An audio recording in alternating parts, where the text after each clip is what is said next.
welcome to SVG-TV News for Friday, January 25th, 2019. I am Yvette Boynes with the details. A US $2.4 million agreement was signed today between the government of St. Vincent and the Grenadines and the Republic of China on Taiwan for an intelligent bus management and monitoring system for SVG. This project is expected to enhance security for the traveling public, as buses being operated will be equipped with modern technology such as transmitters.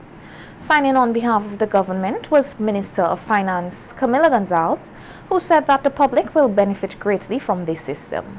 In its most basic sense is the placing of a small transmitter on these buses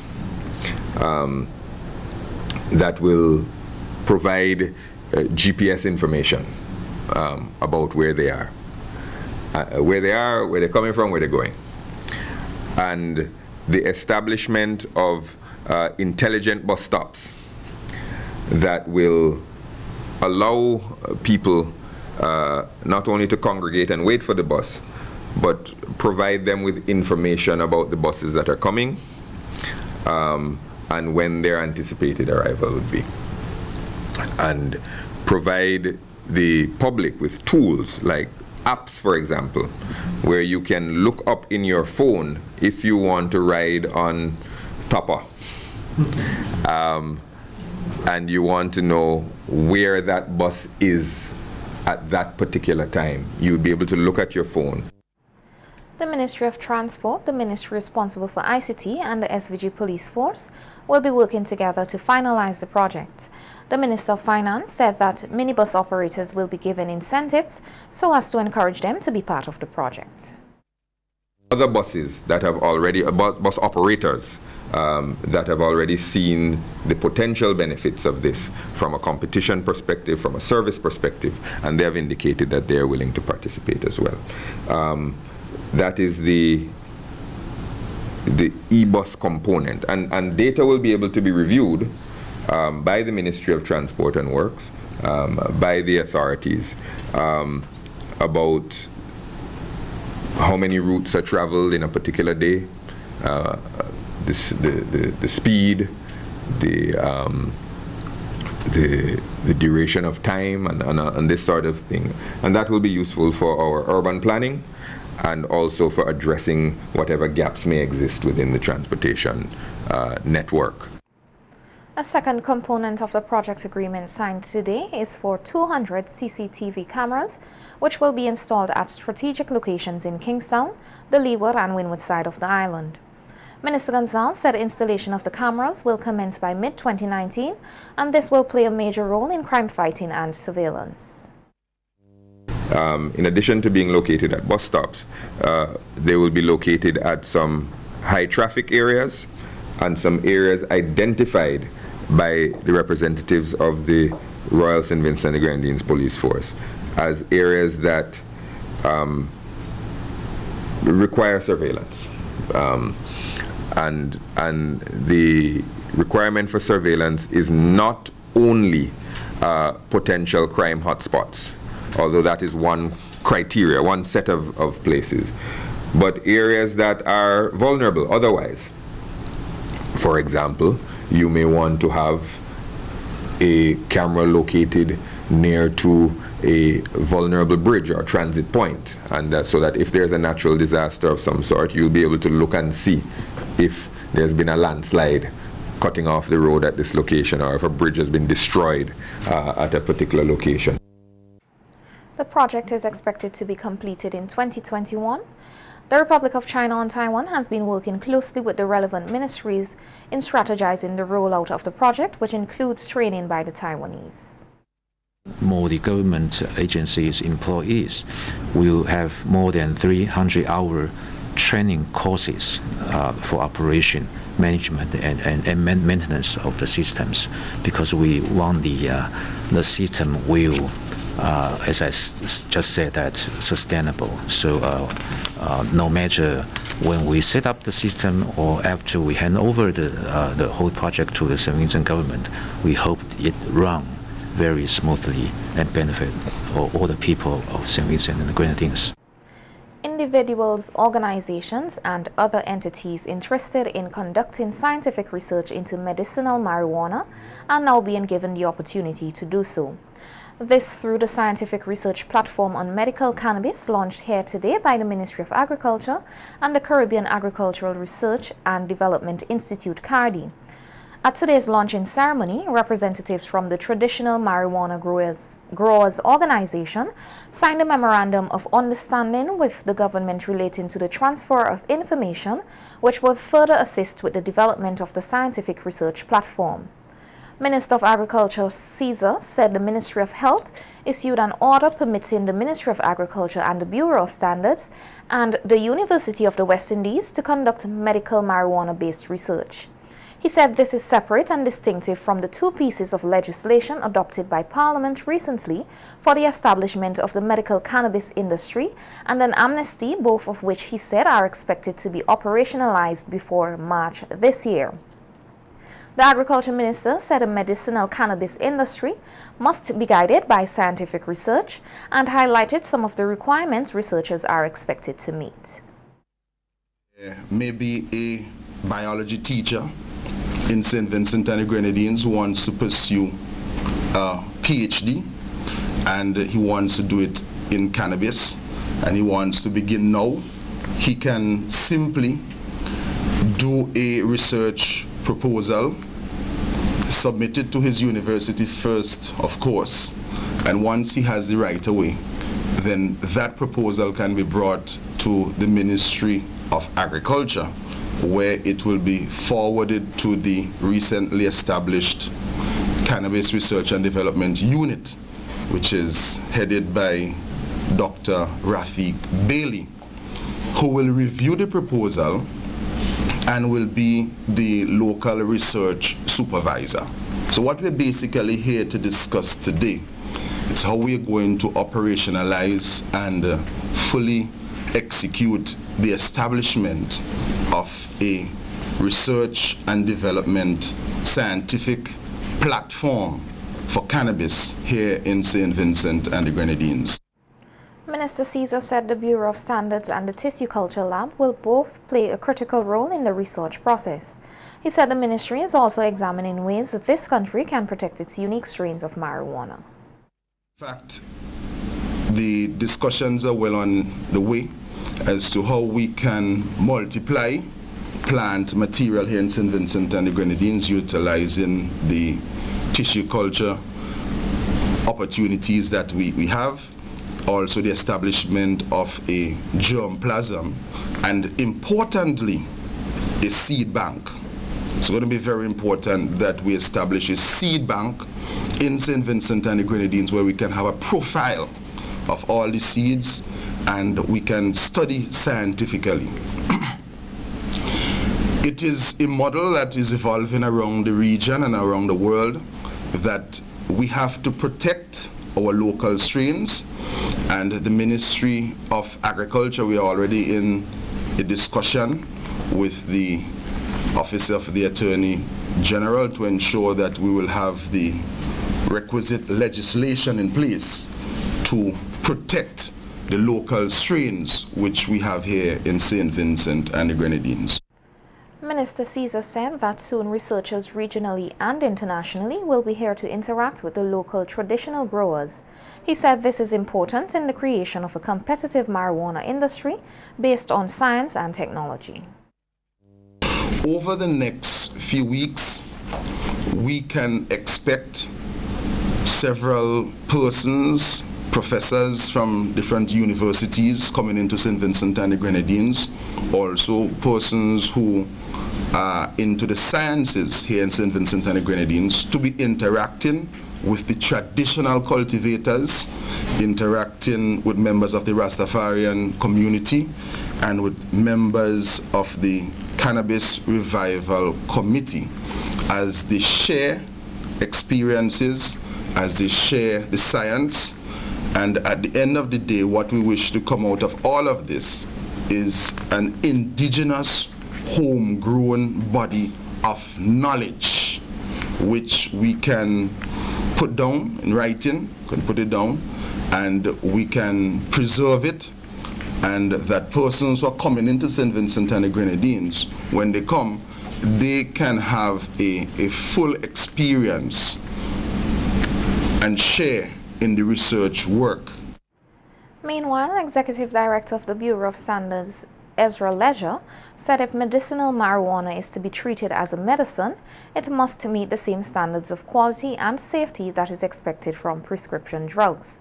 Ledger said over the last few decades, the global interest in the medicinal properties of marijuana increased tremendously. He said while there is a wealth of traditional knowledge here, more research-based knowledge is needed to create a viable industry. The evidence that exists is not truly representative of the purposes for which the medical marijuana is sought. There are significant gaps in the information necessary to treat marijuana like other forms of medicine, such as the drugs standardization, the overall quality control may not be in place, the effectiveness, the contraindication, the drug interaction, adverse events, and so on, have not truly been established scientifically. Therefore, we need to bear in mind that if the marijuana is to be treated as a medicine, then it needs to meet the same standards and quality, effectiveness, and safety we would expect of any other prescription drugs. Accordingly, it's important that St. Vincent plays its role concertedly in the process of the development of this ganja gold sector. Using a quote from the father of pasteurization, Louis Pasteur, Ledger encouraged all stakeholders to embrace the use of scientific research to propel SVG's medicinal marijuana industry. The famous quote from the founder of pasteurization, Louis Pasteur. Of course, all of us associated the pasteurization of milk. And of course, had it not been for his research and scientific knowledge, then we'll still be drinking fresh milk. And of course, the value and of course the market transfer of the product would not have been the same as if today. So the same sort of thinking that we have to apply to the scientific basis for medicinal marijuana. He says, and I quote, "Science knows no country because knowledge belongs to humanity, and it is a torch which illuminates the world." So ladies and gentlemen, I urge us that as we proceed in this novel industry, that while we may have traditional knowledge and of course other application of cannabis, we need to ensure that the science is sound, and so that at the end of the day we can have a product that has a good foundation to at least solve the problem for which we have expected to do. So I thank you very much for. Trinidadian Justice Stanley John has been appointed as the new judge who will hear the elections petition case set for February 11th. A status hearing was held yesterday at the NIS building, which is now the new location for the trial hearings. At yesterday's status hearing, lawyers for the petitioners and the respondents filed separate applications which were rejected by the new judge, who reportedly told them that it was too late to make any changes or adjustments. Opposition Senator Kebakis Batiste, who was at the status hearing for the petitioners, said that the non-inclusion of their application was understandable. One was to get in the evidence of Sharon because she was unable to file her witness statement in time. And we tried to get the evidence in, but the other side disagreed. They wanted to suppress the evidence, and the court agreed that it was too late to make the application. And we don't have a good enough reason for not making the application before, and so her evidence would not be in. It is not a blow as such because her evidence is more or less identical to Maya Yusuf's affidavit as well as Ben Exeter's witness statement. So that's one. And the other application was to strike out some parts of the witness statement of the respondents. The court did not strike out. Opposition leader Dr. Godwin Friday expressed satisfaction with the appointment of the new judge, noting that the process can now move forward and bring closure to the 3-year court matter. I'm glad to see that the process is moving forward and that we are hoping to maintain the dates that were given. And the judge, you know, he seems very businesslike and has a good grasp of the stuff, and hopefully we will have a a very expeditious still movement of the process forward so the matter could be concluded. Justice Stanley John replaces Justice Esco Henry, who last December recused herself from the case. That's pleased with the relocation of hearings in the petitions case to the NIS building. Dr. Friday said they were informed 2 days prior to the status hearing yesterday that the matter will be heard at a new location. I think that's a backward step because it makes it inaccessible to many members of the public.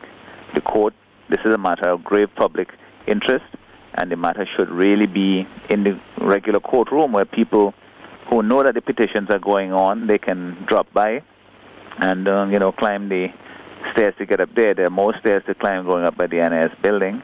A lot of people, I'm sure, did not know that the court had been moved. So we had written asking for the matter to be put back, that is the lawyers for the petitioners, and to hope that it would be in the courtroom upstairs, and that's where it ought to be because this is a public matter. Lawyer for the petitioners, Kebaka Subati, said that despite their displeasure with the move, they will comply. At the NIS building, which is in the upper end of town, and most persons will not walk up there. Also, there was no advertisement, as far as we knew, for it to be held, to make up there a court. And also, we thought that you have to climb up about 6 flights of stairs, and we thought that that was not accessible enough for a matter like this. And we're still of that opinion that deciding to put the court at the NIS building is anti-democracy in relation to this particular case. But nevertheless, we learned subsequently that they did advertise it in the government gazette a couple of days ago, and so the court has been established up there, and the hearing would be at the NIS building. Some 114 nurses have reportedly applied to work in the United Kingdom through a recruitment opportunity spearheaded by the Ministry of Foreign Affairs. Minister of Foreign Affairs Sir Louis Straker said the Ministry of Foreign Affairs is dedicated to the task of finding employment opportunities for the youth here and abroad. He made this statement at a press briefing today as he met with health representatives from the United Kingdom who recently conducted a recruitment exercise under the Health Education UK program. Sir Louis said he is elated to see more opportunities opened up for the youth of SVG and encourage those who would eventually be selected to represent SVG with pride. But here is a program that has been provided for them, and we trust that they would be able to find placement in the United Kingdom and be goodwill ambassadors representing St. Vincent and the Grenadines to the best of their ability, so that those who receive of their health care might be able to say, you have excellent nurses from St. Vincent and the Grenadines, and they would want to come back here to do more recruitment, as we have been doing for the Navy, thanks to the hard work of our High Commissioner in England. You know, heretofore many people thought the Ministry of Foreign Affairs was just a ministry for pleasantries and sitting at a desk. This ministry has been working very hard. It has a new focus, and that is to get our young people employed. Head of the Global Learners Program, Michelle Thompson, said it is an opportunity to build a closer relationship with SVG and the UK. She said many of the persons who were interviewed possessed many desirable qualities. We've met with government officials, nurses and nursing representatives throughout the week, and the helpful support and guidance shown gives me great confidence in the future joint working opportunities for our two countries. There is a strong desire for a UK-St Vincent collaboration to develop a healthcare partnership, and this I am very much looking forward to working together and developing over the coming months and years. I'd like to personally thank High Commissioner Lewis in London for his commitment, guidance and support on developing this opportunity, and along with officials here in St Vincent. We have interviewed nurses this week who demonstrate strong caring values and will be a great asset to the National Health Service as we enter our 71st year. Thompson took the opportunity to share what the successful applicants can expect. Education England's Global Learners Programme offers an exciting work-based opportunity and educational experience in the NHS for nurses, and this will enhance and add to their existing skills and experience gained here, whilst also having the opportunity to work in UK hospitals and see a different side to healthcare delivery. It is important to recognise that qualified and registered healthcare professionals already possess a wealth of knowledge and skills acquired here in St Vincent, and it will be the benefit of the UK healthcare system for them to share this experience and practice and experience a different healthcare opportunity.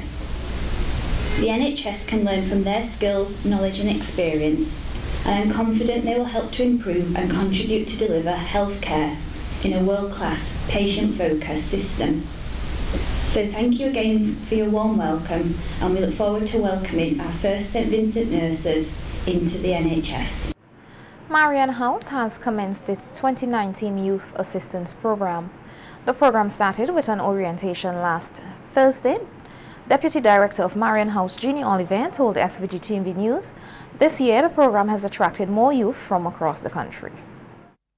Number of applicants, 84 altogether, but normally we only accommodate 30 at Marian House in either of the programs. This is the Marian House Kingston program, and there's another program in Georgetown. So even though we had 82 applications, we are only supposed to take 30 because of the space and because of personnel in terms of executing the program. So what we have taken 38, and it's a lot of going. The youths have met and they have come up with their individual groups that they will be in for the entire year. Some of the participants said they are working towards a better future and they are hoping the program will help them in this direction. My name is Colina Williams. I'm from Glen and I'm here at the Marian House Youth Assistance Program. Here I'm hoping to achieve my goals and in food and nutrition and home management, and the program is nice. We all get along together, learn lots of things. My name is Victor Bacchus and I'm part of the Marian House Assistance Program. Here we have 39 registered, and on a daily it's about 34 to 35. What I would like to achieve is to advance myself in life, and this is a second opportunity and I'm grateful. My name is Mishanda Labode. I am formerly of Union Island, living in Park Hill. I'm in the Marian House Youth Assistance Program, and I hope to focus on culinary arts and to establish myself one day. For the next 6 months, the participants will be learning about life skills and will be sent to the Technical Institute for 2 months to do their practical. They will then be sent on attachments at various places of employment. The Environmental and Public Health Department is appealing to the public to check their yards for possible mosquito breeding sites. Senior Environmental Health Officer Shamanity Laban told SVG-TV News that while they are conducting educational awareness programs with residents in various communities, some persons are still not heeding these calls. He noted that they are putting their lives at risk and an entire community when they refuse to comply.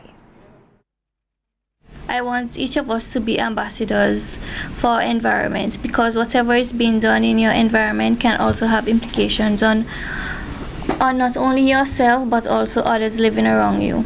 Now, if for example you become sick, it can have implications not only on your health, but it can also have implications on your social as well your economic well-being, because if you're breeding mosquitoes on your premise, it can not only affect you if this mosquito become infected and transmit a disease to you, but this mosquito can also it can also have impact on other persons within your communities. So I'm just appealing to the general public to please be a bit more vigilant in terms of taking care of their environment.